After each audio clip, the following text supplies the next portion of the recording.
movement can't be about the personality of one individual. The movement has got to be about what are you trying to achieve on behalf of the American people. And that's got to be based in principle, because if you're not rooted in principle, if all we are is listless vessels that's just supposed to follow, whatever happens to come down the pike on Truth Social every morning, that's not going to be a durable movement. As Florida Governor Ron DeSantis, and he is now catching some heat from the Trump campaign ahead of the first Republican debate, being compared by some to Hillary Clinton for those comments about members of Congress supporting the former president. But his campaign is firing back, saying, quote, Donald Trump and some congressional endorsers are listless vessels. Why? Because Trump and D.C. insiders feel he is entitled to your vote. Ron DeSantis believes your trust should be earned, and he has the vision, plan, and record to beat Joe Biden and reverse the decline of our country. That coming from the DeSantis campaign. But let's bring in the man himself, Ron DeSantis, Florida governor and Republican presidential candidate. Governor, good to have you with us. Thanks for joining us today. Pleasure to be with you. So tell me a little bit about that comment that you made over the weekend. And we played it in its full context. I know you felt that in some cases it was taken out of context. But if it was misinterpreted, explain to us what you meant in that.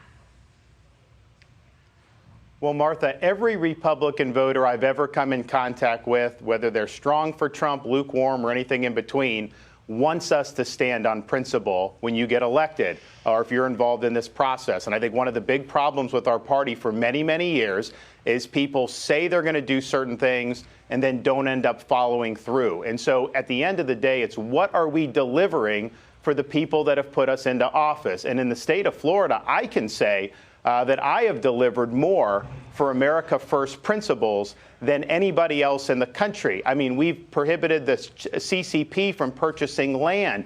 We've cracked down on illegal immigration, expanded Second Amendment rights. We got indoctrination out of our schools. We have universal school choice, and our crime rate's at a 50-year low because we've done things like remove Soros-backed district attorneys. So it's about results. And I think what you've had, the people in Congress that I was referring to that have attacked me and tried to say somehow that I was a rhino, they're putting entertainment and personality over principle. Our voters want us to stand on principle and fight for them.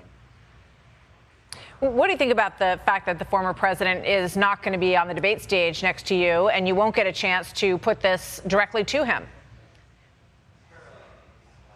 Everybody should debate. Everybody has a responsibility to earn people's votes. Nobody is entitled to anything in this world, less of all the Republican nomination for president.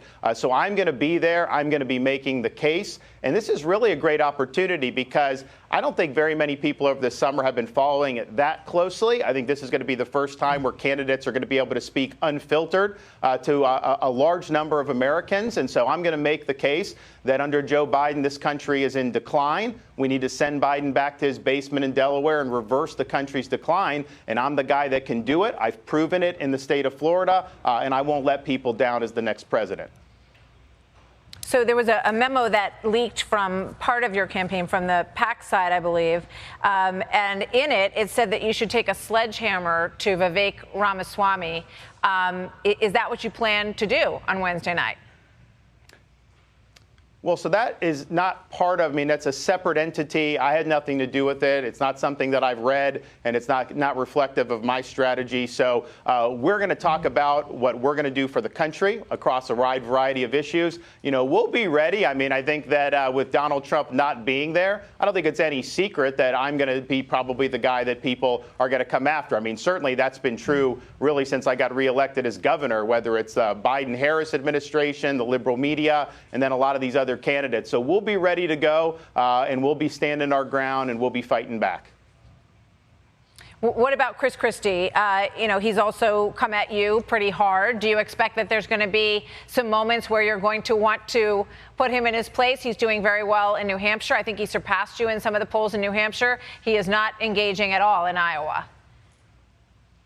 Well, look, bring it on. People can do what they want. I can tell you this, though, Martha, of anyone on that stage, I'm the only one whose sole purpose is running to be the 47th president of the United States. and to reverse this country's decline. I'm not running to be vice president. I'm not running to be in the cabinet, and I'm not running to be a contributor on cable news. We're running to win, and that we're going to show people that we'll get the job done. So just quick thought on Iowa, because there's a lot of undecided voters in Iowa, but it's really shocking when you look at how few people actually engage in the caucus process. It's just, tens of thousands in some cases, 100,000 plus. As opposed to the general election. So I know you're going to all 99 counties, but just a quick thought, Governor, before I let you go, on how you're going to try to get out more people than that on your side. Well, we already have 99 counties organized with the political operation. We have close to 11,000 that have already committed to caucus with us, and we're just in the summer before. Most people aren't even paying attention yet, so we're going to earn it in the state of Iowa. And that poll that came out, take a lot of these top lines with a grain of salt, but it showed that I had the highest favorability of any of the Republican candidates, and that both Donald Trump and I were basically neck and neck in terms of who would they consider. So we're just going to go earn it, and we look forward to doing that over these next 5 months. Very quickly, Governor, before I let you go, why do you think it is? Do you have any thought on why the former president doesn't want to debate you and everyone else?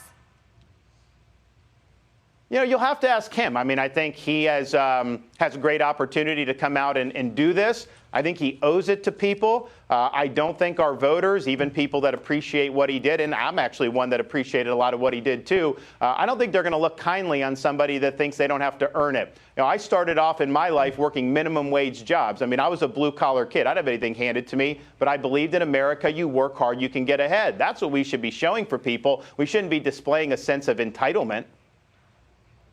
Okay. Governor Ron DeSantis, thank you very much. Good to have you here today. Good to see you. And we look forward to seeing you here in Milwaukee on Wednesday night, sir. Hey, Sean Hannity here. Hey, click here to subscribe to Fox News YouTube page and catch our hottest interviews and most compelling analysis. You will not get it anywhere else.